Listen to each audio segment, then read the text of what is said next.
Šodien mēs gatavosim kaut ko Latvijā zināmu, noteikti katrā mājā baudītu, bet šoreiz tā būs mana versija. Tā būs mājas cieleviņa no manas receptes. Nu ko, ķersimies klāt. Mums būs nepieciešams olu baltums, cukurs, rieksti vai kaut kas. Es, teiksim, aizvietoju riekstus ar lobītām kaņepēm, kaut kas pavisam jauns. Un melnā šokolāde, saldais krējums. Varam izmantot arī svaigo sieru ar melno šokolādi kā krēmā, bet es izmantošu vārīto krēmu ar kakao un sviestu. Ķersimies klāt. Mums ir jāatdala olu dzeltenums no olu baltuma. 10 oliņas mums būs nepieciešams. Tad mums sanāks apmēram 40 mazās cieleviņas. Var taisīt arī vienu veselu no 3 biskvītu kārtiņām. Tā, mēs esam iesituši 10 olu baltumiņus, atdalījuši to no dzeltenuma.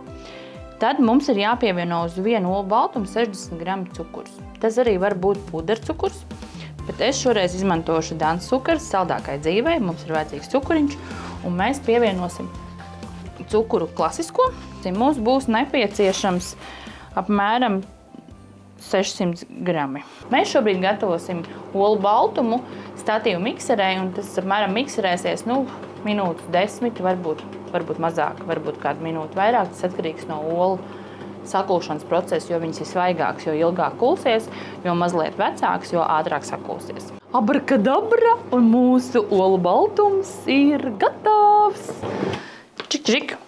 Tiešām gatavs, tiešām gatavs. Viņš ir saputojies, un olu baltums ir mazliet spīdīgs, un cukuriņš ir izkusis, un viņš ir atkal mana jau klasiskās pārbaudīšanas veids, apliekot apkārt trauku, mums nekas nekrīt ārā.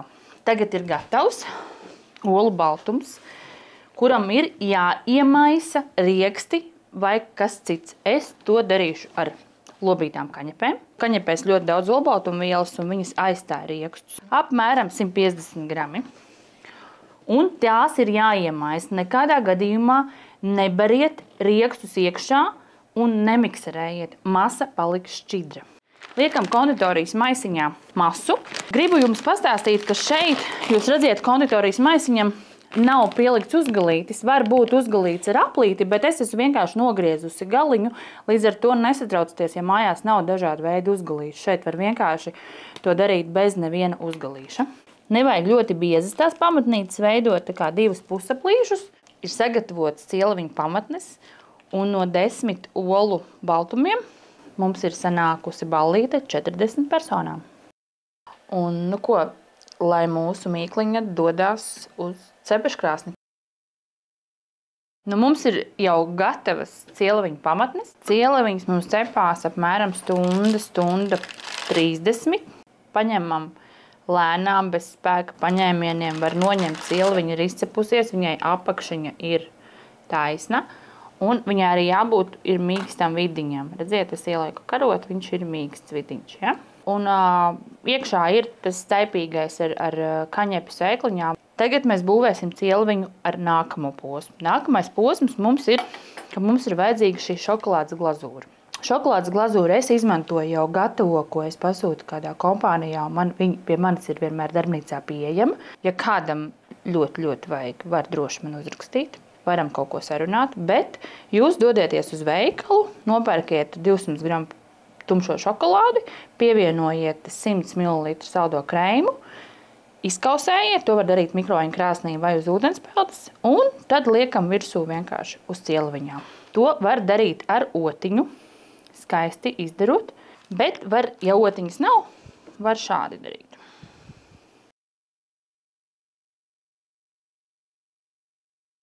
Tad mēs gatavojam krēmu. Krēmu var gatavot dažādi. Tas var būt sviesta paciņa ar mazliet svaigo sieru un kakao, bet mēs tomēr mājas cieleviņai piestāv vārītais krēms, ko mēs jau gatavojam iepriekšējos raidījumos, kad gatavojam lauku torti. Tad man ir sagatavots jau vārītais krēms ar izkausētu vienu paciņu sviesta.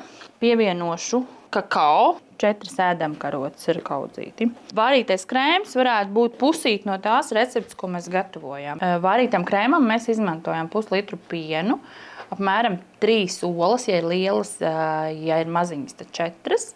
Tad to reizinam ar 3 ēdamkarotēm cukura un 3 ēdamkarotēm miltu. Pienu mēs uzvāram un saputotais olas ar cukuru un miltiem pievienojam pienam vāroties atdzesējam, pievienojam 200 gramu sviestu, kakao un Magnum šoko krēmu, lai šokolādīgāka ciela viņa mums ir. Šoko krēmu var likt pēc ieskatiem. 1 ēdamkaroti, 2. Mēs pieliksim 2. Lai maziem dejotājiem vairāk spēka no šokolādes. Tad ņemam rokas mikseri uz mazā ātruma, jo kakao var samaisīt pirms tam, lai viņš neput, bet es tā kā pielikšu rociņu un lēnām iemaisīšu jau iekšā. Krēms mums ir saputots, viņš izskatās šādi, viņam jābūt stingram, viņam nevajadzētu līt. Un ņemam konditorijas maisiņu. Man ir šāds uzgalīts, kas vienkārši ir veidot to rozīti, ko mēs veidojām zefīriņus. Bet, ja gadījumā nav šī uzgalīša, tad jūs tās cieliņas var uzlikt arī ar karoti. Krēmu nevajag likt ļoti daudz, jo cieliņa, lai izskatītos skaisti, gardi, mums ir tikai 1 maza rozīte jāuzliek. Un ballīte drīz varēs sākties. Tas jau vēl nav viss. Mēs vēl mazliet uzfrišināsim šīs gardās dāmas. Mēs liksim riekstus. Man ir grauzdēti zemes rieks, kurus mēs mazliet uzbersim uz katru kūciņu. Lai ir kaut kas košāks, es izvēlēšos kvalitātes avenes un bēršu otrā pusītē. Līdz ar to es paspilgtināšu šo kūku izskatu. Mana īpašā mājas cieliņas recepte ir šāda. Mums pamatnītē ir nepieciešams 10 olu baltumi, kuriem pievienojam 600 gramu cukuru. Samikserējām biezās spīdīgās putiņās, izliekam tās uz pannu. Tad mēs cepam uzkarsētā krāsnī 110 ir maksimums grādi un cepam pusotru stundu. Tad ņemam ārā, mazliet atdzisējam, gatavojam nākamo kārtu, kas ir šokolāde. To gatavojam vai no gatavās šokolādes glazūras vai paši gatavojam no šokolādes tāfelītes ar 100 ml saldā krēma. Samaisam, uzklājam uz pamatnītes, tas nožūst, tad veidojam vārītā krēma, šokolādes krēmu, kur ir vārītais krēms. Apmēram no puslitra gatavots, tad ir sviests 200 grami, kakao. Es liku 4 ēdamkarotes ar kaudzīti. Saputojam, ir arī šoko krēms no Magnum iebiezinātā piena šokolādīgam krēmam un dekorējam ar grauzētiem riekstiem vai kaltētām odziņām.